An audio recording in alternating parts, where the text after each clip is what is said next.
y bienvenidos a la casa de Dios. Bienvenido todos los que están conectados, acompañándonos, guiándonos. Quiero compartir una palabra en el libro de Lucas capítulo 15, verso 11. Es una palabra conocida con el título del hijo pródigo. Y saben que esta palabra pródigo no aparece en la Biblia. Y usted me dice, pero si es el título que tiene, los títulos fueron puestos después, pero esta palabra no existe. La palabra pródigo significa el que malgasta, el que despifarra o echa a perder algo. Y la palabra de Dios le puso, los que organizaron y armaron las traducciones, le pusieron este nombre porque hablan de este hijo que malgastó la herencia que su padre le había dado. Pero hoy no quiero hablar solo del hijo, sino también del padre, ¿sí? Y dice Lucas capítulo 15, verso 11. Jesús contando una historia. También dijo un hombre, tenía 2 hijos, y el menor de ellos dijo a su padre, Padre, dame la parte de los bienes que me corresponden, y les repartió los bienes. No muchos días después, juntándolo todo, el hijo menor se fue lejos a una provincia apartada y allí desperdició sus bienes viviendo perdidamente. Cuando todo lo hubo malgastado, vino una gran hambre en aquella provincia y comenzó a faltarle. Y fue y se arrimó a uno de los ciudadanos de aquella tierra, el cual le envió a su hacienda para que apacentase cerdos. Y deseaba llenar su vientre de las algarrobas que comían los cerdos, pero nadie le daba. Y volviendo en sí dijo, ¿cuántos jornaleros en casa de mi padre tienen abundancia de pan, y yo aquí perezco de hambre? Me levantaré e iré a mi padre y le diré, Padre, he pecado contra el cielo y contra ti. Ya no soy digno de ser llamado tu hijo. Hazme como a uno de tus jornaleros. Y levantándose vino a su padre, y cuando aún estaba lejos, lo vio su padre, y fue movido a misericordia, y corrió y se echó sobre su cuello y le besó. Y el hijo le dijo, Padre, he pecado contra el cielo y contra ti, y ya no soy digno de ser llamado tu hijo. Pero el padre dijo a sus siervos, sacad el mejor vestido y vestidle, poned un anillo en su mano y calzado en sus pies, y traed el becerro gordo y matadlo, y comamos y hagamos fiesta, porque este mi hijo muerto era y ya ha revivido. Se había perdido y es hallado, y comenzaron a regocijarse. Y su hijo mayor estaba en el campo, y cuando vino y llegó cerca de la casa, oyó la música y las danzas. Y llamando a uno de los criados le preguntó qué era ello, qué era aquello. Él le dijo, tu hermano ha venido y tu padre ha hecho matar el becerro gordo por haberle recibido bueno y sano. Entonces se enojó y no quería entrar. Salió por tanto su padre y le rogaba que entrase. Mas él respondiendo dijo, Padre, he aquí tantos años te sirvo, no habiéndote desobedecido jamás, y nunca me has dado ni un cabrito para gozarme con mis amigos. Pero cuando vino este tu hijo, que ha consumido tus bienes con rameras, has hecho matar para él el becerro gordo. Él entonces le dijo, Hijo, tú siempre estás conmigo, y todas mis cosas son tuyas, mas era necesario hacer fiesta y regocijarnos, porque este tu hermano era muerto y ha revivido, se había perdido y es hallado. Amén. Ahí nos cuenta toda la historia, y cuando, como les dije al principio, cuando hablamos de la parábola, de la historia del hijo pródigo, generalmente nos enfocamos en el hijo que se fue, nos enfocamos en su rebeldía, en su deshonra al padre, por pedir la herencia aún estando él vivo. Y no solo por pedir la herencia, sino porque si él hubiese pedido la herencia para emprender un negocio o para hacer su propia actividad comercial, hubiese sido una cosa, pero pidió su herencia para malgastarla, para despifarrarla. El hermano a lo último dice, la ha gastado con rameras.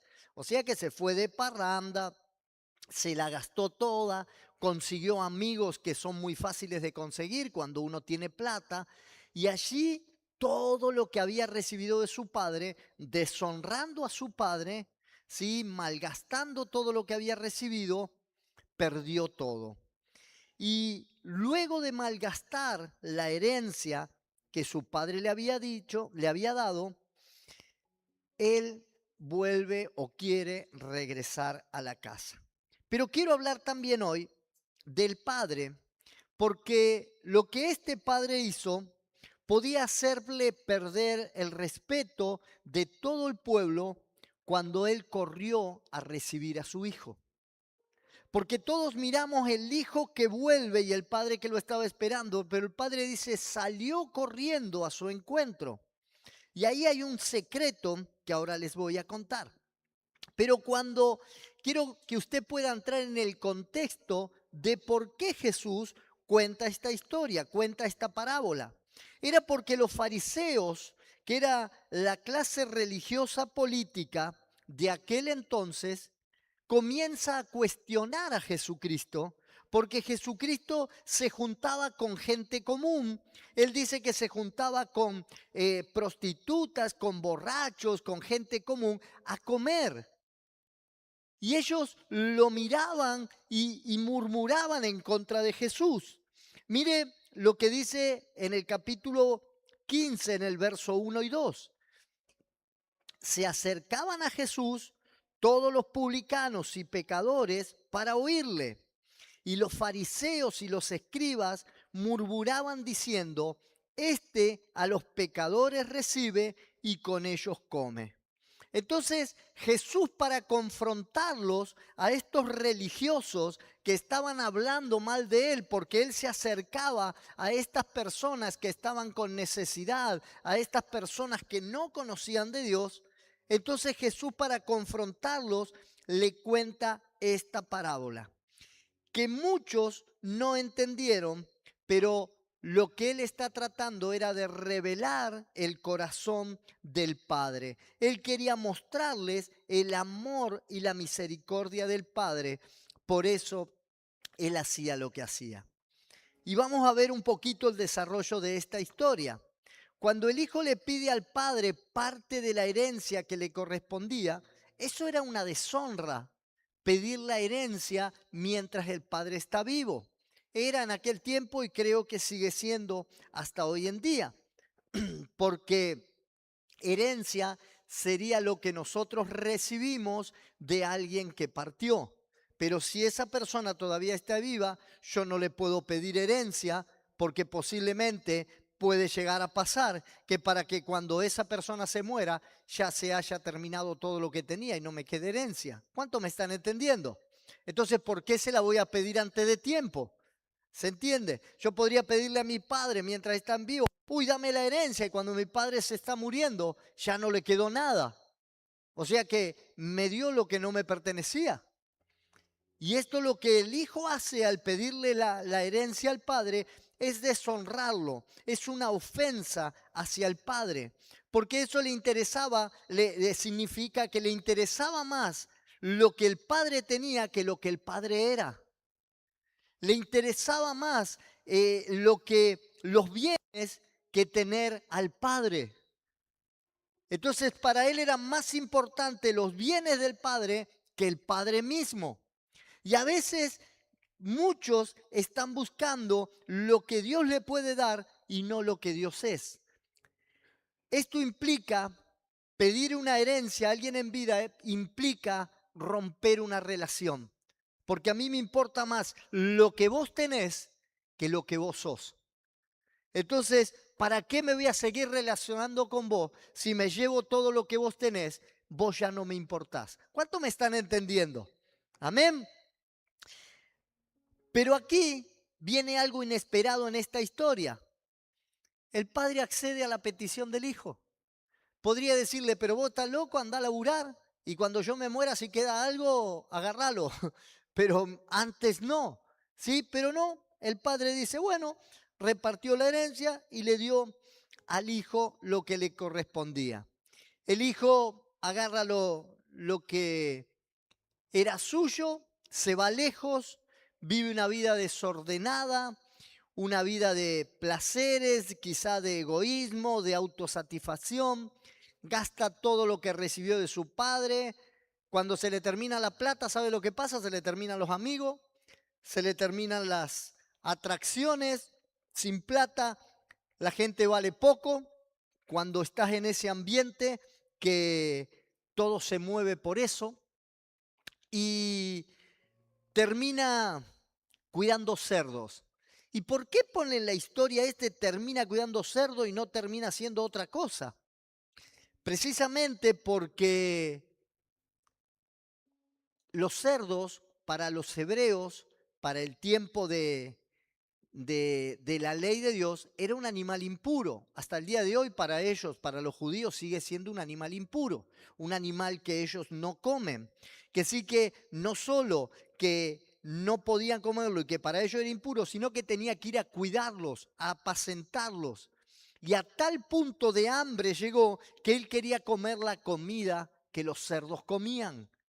Que sí que lo que le está pasando, lo que trata de explicar Jesús ahí, es que este tipo tocó fondo. Fue humillado y quebrantado hasta lo máximo. Es como decir, estoy juntando o comiendo de la basura enfrente de la puerta de la casa de mi padre. Era algo totalmente humillante, algo totalmente que lo había degradado. Y aquí llega el momento de quiebre de este joven, donde él ya pierde su dignidad, su valor, y dice la palabra volviendo en sí. Otra versión dice recuperó la razón. Es como que estaría perdido, como que estaba cegado, pero en ese momento de quiebre, él recupera la razón, él vuelve en sí, y ahí es donde dice, y él hace su propia declaración, volveré a casa de mi padre, ¿sí? Pero no volveré como un hijo, volveré como un esclavo. Porque él dice, aún en la casa de mi padre, cualquier esclavo, cualquier jornalero, cualquiera que trabaja por el día de trabajo, cualquier sirviente, está mejor que yo, tiene pan en la mesa, no tiene que estar comiendo la comida de los chanchos. Entonces él dice, volveré a casa de mi padre, le diré, Padre, he pecado contra el cielo y contra ti, no soy digno de ser llamado tu hijo, hazme como un sirviente, hazme como uno de tus jornaleros. Que sí que él decide volver, no como hijo, sino como esclavo, no como hijo, sino como sirviente. ¿Me están entendiendo hasta acá? Me levantaré e iré a mi padre y le diré, Padre, he pecado contra el cielo y contra ti, ya no soy digno de ser llamado tu hijo, hazme como uno de tus jornaleros. Esta palabra digno es una palabra griega que aparece aquí y esa palabra es axio. Y axio significa que es digno, que es merecedor de algo. Y él dice, yo no soy merecedor de ser hijo, yo no soy merecedor de ser reconocido o restaurado. Entonces, él vuelve con ese pensamiento. Él siente que perdió todo derecho legal, que ya no tiene valor. El pecado no solo lo alejó del Padre, sino que distorsionó su identidad.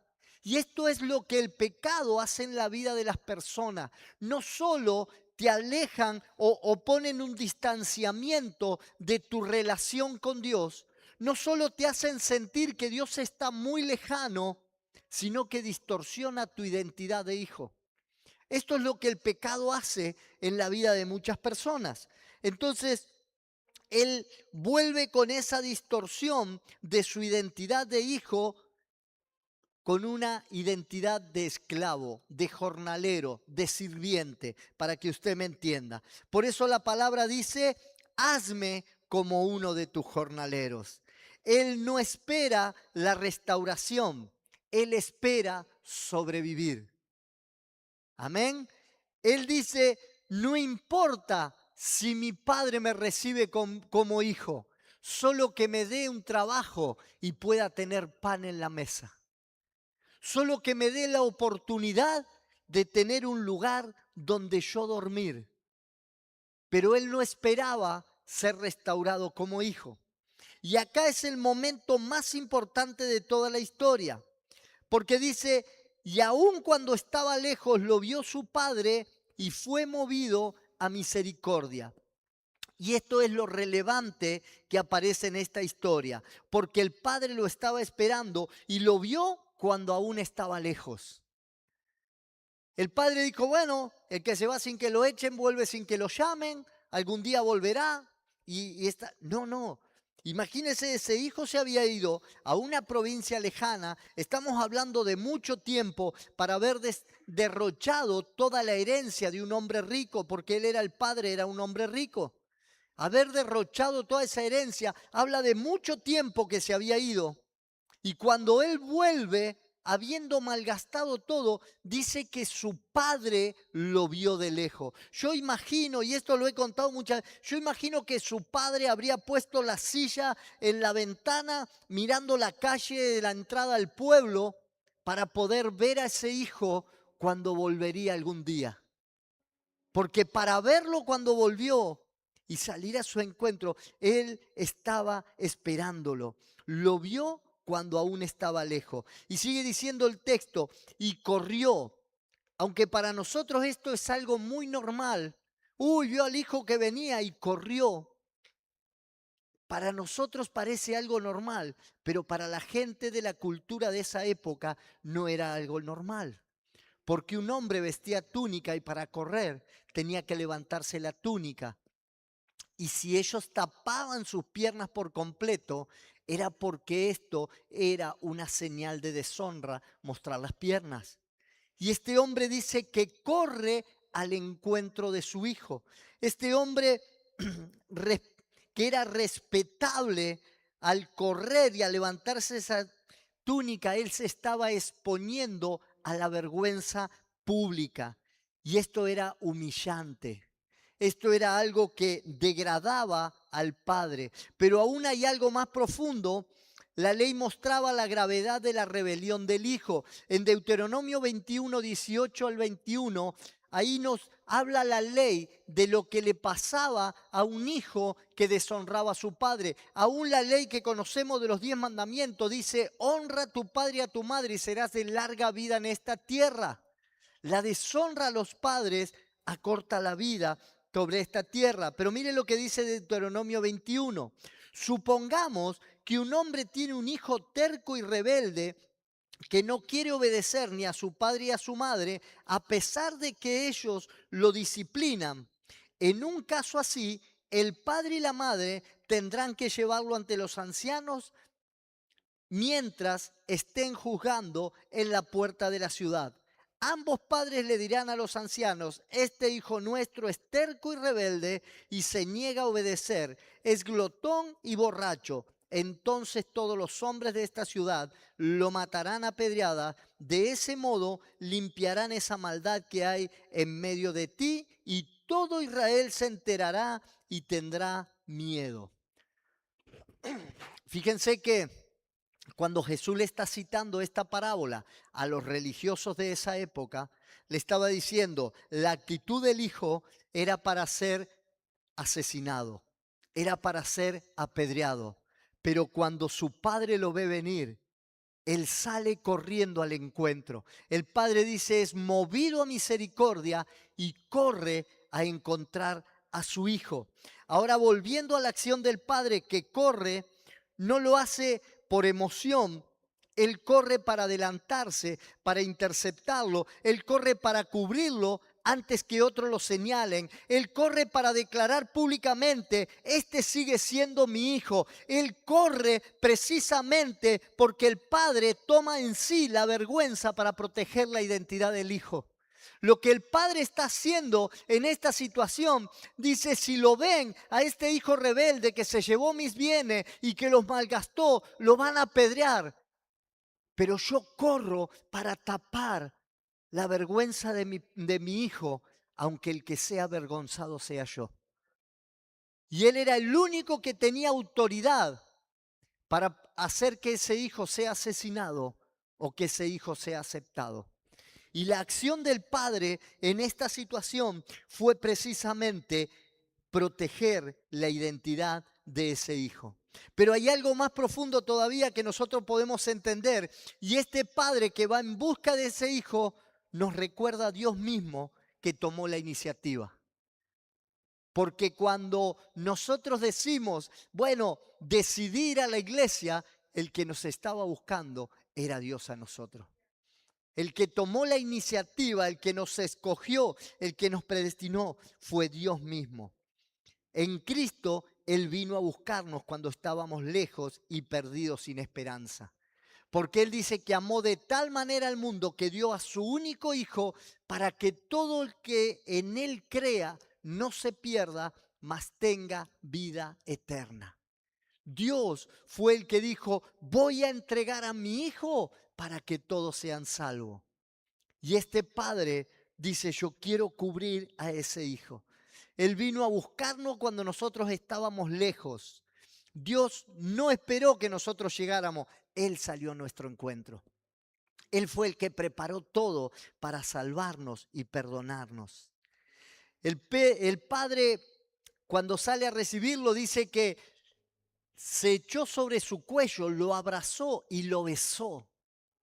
Imagínense, su hijo viene de haber malgastado todo, de haberse emborrachado, de haber andado con prostituta y encima haber cuidado cerdos. Yo no sé quién estuvo en algún chiquero muy cercano pisando alguna vez, pero le puedo asegurar que aún las botas le quedan con olor por mucho tiempo y la ropa ni le explico. Y este muchacho, queriendo comer aún la comida de los cerdos, habrá llegado al punto de humillación hasta que su olor sería demasiado fuerte. Pero al padre no le importó esto porque él lo abrazó y lo besó. Y el padre no espera explicaciones. El hijo intenta hablar, el hijo le dice, Padre, he pecado contra el cielo y contra ti, ya no soy digno de ser llamado tu hijo. Pero el padre lo interrumpe con acciones. Ahí nomás dijo, sacad el mejor vestido y vestirle. Pero el padre dijo a su siervo, saquen el mejor vestido y vestirle, pongan un anillo en su mano y calzado en sus pies. Y acá hay tres declaraciones importantes que está haciendo el padre para con el hijo. Porque dice que le pongan el mejor vestido, no era cualquier ropa. No era, fíjense a ver si hay ropa ahí que sobre para traerle. No, no, no, el mejor vestido. Él está devolviendo la identidad de hijo. Trae la ropa del hijo para volver a vestirlo. No le pongan cualquier vestido, no le pongan ropa de esclavo o de sirviente. Pongan un anillo en su mano. Eso significaba autoridad, herencia, precisión. Lo que estaba haciendo era devolverle una autoridad. El anillo era el que se usaba para sellar, era el que daba, era como decirle, le doy la chequera, que vuelva a tener nuevamente las tarjetas de crédito, que vuelva a tener nuevamente acceso al poder que tenía. Y eso no se lo daban a cualquier esclavo. Y dice, y calzado en sus pies. Y siempre me costó entender esto, porque decía, bueno, no le va a dar. Es que los esclavos no usaban calzado. Los que usaban calzado eran los hijos. Eran las personas con autoridad. Los que eran comprados o estaban como sirvientes no usaban calzado. Cuando Él dice, este no es un esclavo. Él dice, hazme como uno de tus jornaleros, Padre. Y el Padre dice, no, serás hijo. Tendrás el mejor vestido, tendrás anillo y tendrás calzado. Dios le restaura, o el Padre en este caso, le restaura la identidad de hijo a este que se había perdido y que nuevamente fue hallado. Y aquí aparece otra palabra en griego que es huilios, y habla de hijo con identidad y posición. El Padre no lo reduce a un siervo, sino que lo reafirma como hijo. Y aquí una verdad central de esta historia. Y saben que es importante que nosotros podamos entender esto. Dice que el Padre fue movido a misericordia. ¿Saben qué es misericordia? No recibir el castigo que uno merece. El castigo que él merecía, según decía la ley, como hijo que había deshonrado a sus padres, era ser apedreado por la gente de la ciudad. Y misericordia es no recibir el castigo que uno merece. Pero gracia es recibir lo que uno no merece. Yo no sé si usted me entendió bien esto y se lo quiero volver a decir, porque esto es importante para cada uno que a veces no entiende la importancia de la misericordia o de la gracia. Misericordia es no recibir el castigo que uno merece. Y nosotros cuando oramos decimos, Señor, renueva tus misericordias cada mañana. El castigo que merecemos no lo recibimos. Eso es misericordia. Pero gracia es recibir lo que no merecemos. Muchas de las cosas que nosotros tenemos, las tenemos por gracia, porque no las merecemos. Y eso lo recibimos igual. Por eso es importante que nosotros podamos entender la importancia de la gracia. Y lo que Cristo hizo, lo hizo por nosotros, por gracia. No lo merecíamos. Nuestro merecimiento era la muerte eterna. Pero Él nos salvó de esa muerte eterna y nos dio salvación y vida eterna. El Padre no solo evitó castigarlo, sino que le devolvió todo lo que le pertenecía. No solo que dijo, bueno, yo voy a hacer misericordia con él, no lo voy a castigar. No, actuó en misericordia, pero también actuó en gracia. Le dio todo lo que no se merecía. ¿Cuántas veces nosotros le damos algo a alguien, una oportunidad, y vemos que lo malgasta? Y bueno, si tenemos misericordia y no lo castigamos, gracia de volver a darle lo que no se merece, no la tenemos mucho nosotros. ¿O hay alguno acá que sea demasiado gracioso, que dé demasiada gracia? No creo, ¿no? El Padre no lo trató según su pasado, sino lo trató según su identidad original. Lo que el Padre dijo, este era hijo, estaba muerto y ahora ha revivido. Él lo tomó como un hijo resucitado. Él no lo tomó como su pasado, como lo que malgastó, como lo que desperdició, como su rebeldía o como su deshonra con la cual había actuado. Él lo tomó como hijo que nunca hizo nada y restauró totalmente su identidad. En esta historia todavía hay algo más.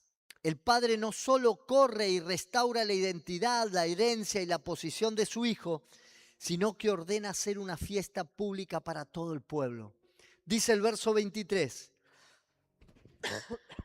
y traed el becerro gordo y matadlo y comamos y hagamos fiesta.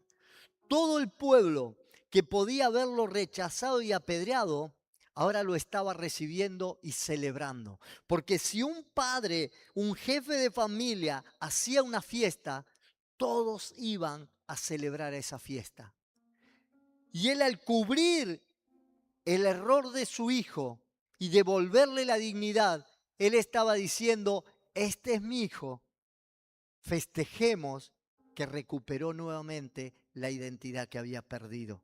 Que sí, que invitó a todos a la fiesta, pero la historia no termina aquí, porque cuando están en medio de la fiesta, ahí aparece el hijo mayor, el que siempre estuvo en la casa, el que nunca se fue, y él no entra a la fiesta.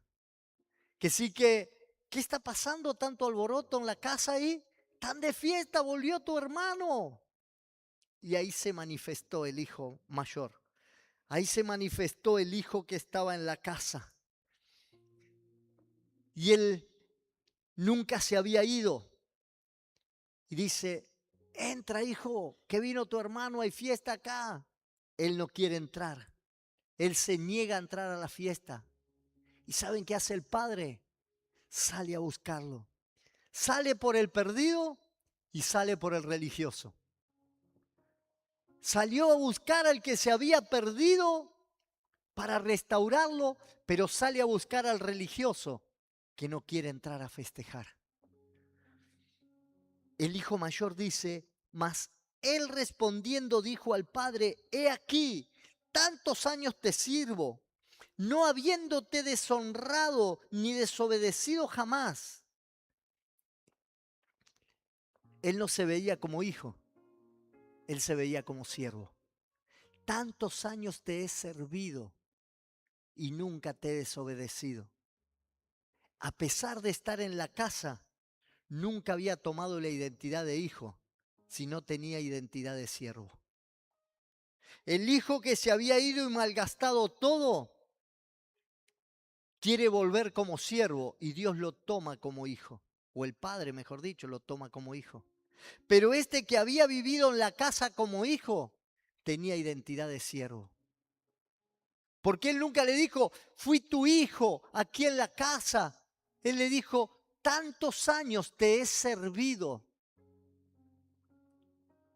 Y esa es la identidad religiosa. Puedes estar en la casa y no conocer al Padre. Puedes estar en la casa y no tener intimidad con el Padre. Simplemente estás con una actitud de siervo. Y no puedes hacer lo que el Padre quiere. El Padre le responde. Él entonces le dijo: hijo, tú siempre estás conmigo y todas mis cosas son tuyas. Mas era necesario hacer fiesta y regocijarnos, porque este tu hermano era muerto y ha revivido. Se había perdido y es hallado. Es importante entender que el corazón del Padre no funciona por mérito, sino por gracia. Y yo creo que el mérito es importante en nuestra labor. Yo siempre hablo y enseño de la disciplina, del servicio, de la constancia y la perseverancia. Y eso es mérito y eso es muy bueno. Y es necesario que no lo dejemos de hacer. Pero dentro de nuestra disciplina, de nuestra constancia, de nuestro servicio, no podemos perder nuestra relación con el Padre. Primero, somos hijos. Hijos que honramos, hijos que servimos, pero somos hijos. No podemos perdernos de disfrutar la relación con el Padre, de disfrutar la importancia de la dignidad de hijo. Porque podemos tener un cargo, un título, podemos cargar como esos héroes de guerra todas las medallas aquí en nuestra solapa. Pero si no sabemos por qué lo hicimos, de nada vale. Él es nuestro Padre y Él nos ama. Es importante entender que el corazón del Padre funciona por gracia. Y esta historia no es solo la de un hijo perdido, sino la de un padre que sale a buscar. Y aquí en esta historia podemos ver tres tipos de personas. El hijo que se fue y malgastó, el hijo que se quedó pero no entendió, y el padre que sigue esperando y que sale a buscar.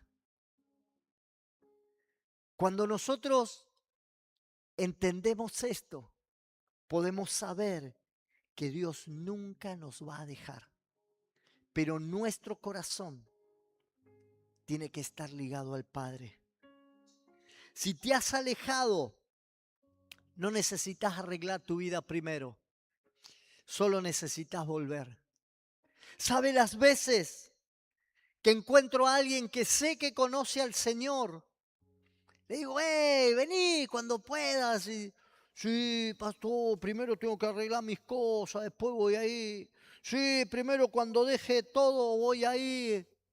No, no esperes a dejar nada, no esperes a arreglar nada, no esperes a solucionar nada. Anda como estás, que el Padre te va a arreglar. El Padre te va a recibir. El Padre te está esperando. No esperes a solucionar las cosas, porque quizás nunca la solucione. El diablo cada día te la va a empeorar más. Es que cuando arregle, que con aquel que no me saludo, que con este que no puedo, que el vicio que me puede, que no quiero ser hipócrita. Y ahí entran los religiosos. Que no quiero ser hipócrita, pastor, porque para ir como los otros que están ahí en la iglesia y después deja de mirar a los otros. Dios te quiere como estás, embarrado, con olor a cerdo, malgastando todo, con olor a pecado. El Padre te recibe igual. No importa cuánto tiempo hace que te hayas ido y hayas despifarrado todo. No importa lo mal que hayas hecho o a lo que hayas deshonrado, el Padre te espera. Y si siempre estuviste en la casa, revisa tu corazón. No conviertas la relación en religión. Que tu relación con el Padre no sea religión. A veces nuestra relación la queremos hacer tan correcta que se convierte en religión. A mí me causa risa cuando hay algo que...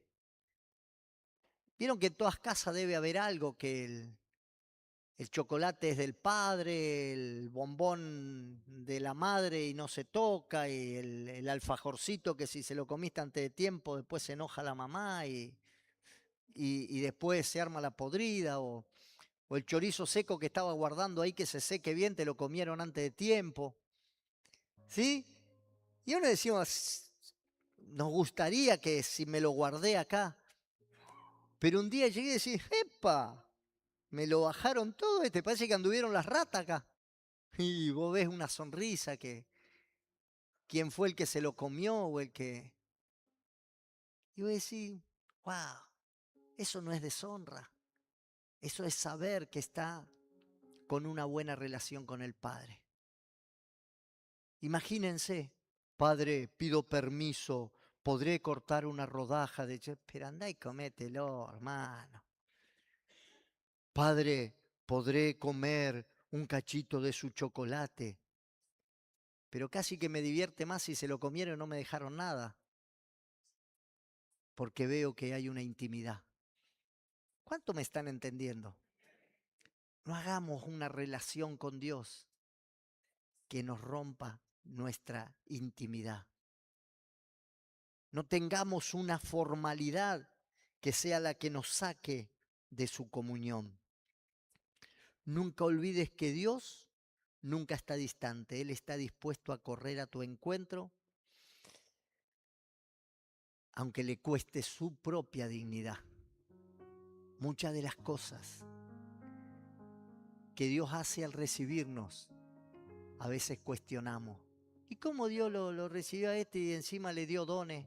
Y miralo ahora, anda ahí, ora por los enfermos y se sanan. Mirá, ahora abrió célula y casa de paz, mirá, y la gente lo sigue. Pensá que la macana que se había mandado, vos te acordás de la macana, Dios ya tiró todo atrás. Él no se olvida más, porque Él restaura y te da relación de hijo. Nunca cuestiones lo que Dios hace. Nunca cuestiones lo que Dios hace. Porque Dios restaura y Él levanta y devuelve dignidad y te honra como hijo. El hijo volvió pensando que ya había perdido todo, pero el padre ya había decidido que la identidad no se negocia. Él está dispuesto a dártela. Quizá digas, voy a volver a la casa nomás, pero me voy a sentar ahí nomás y voy a mirar, voy a recibir nada más. Dios ya dispuso devolverte todo. Dios quiere darte la dignidad. Dios quiere restaurar tu identidad. Dios quiere usarte. Él no te va a dejar como un siervo. Él te va a usar. Quizá hoy necesitas escuchar que todavía eres hijo y estás a tiempo de volver.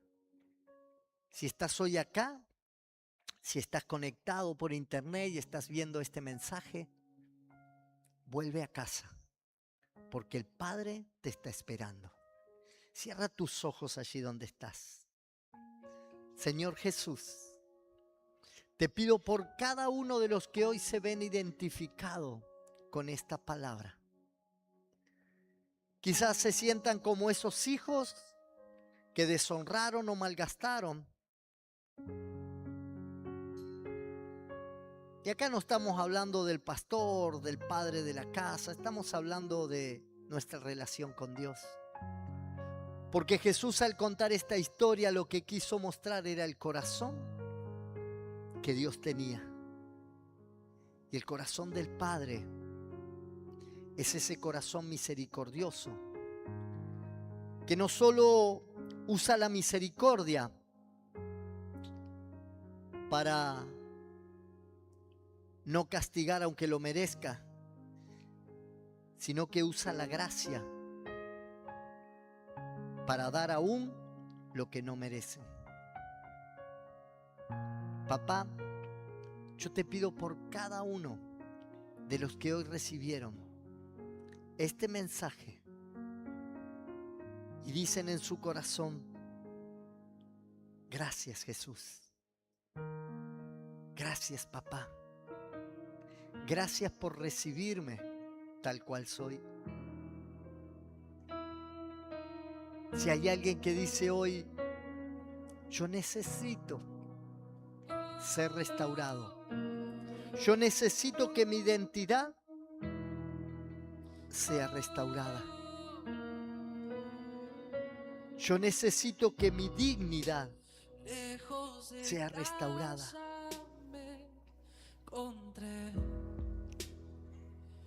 Déjate ministrar por esta palabra. Déjate ministrar, Espíritu Santo. Espíritu Santo de Dios. Nada sació mi interior. Convénceme de mi error. Gracias, Jesús. Ayúdame a volver a ti.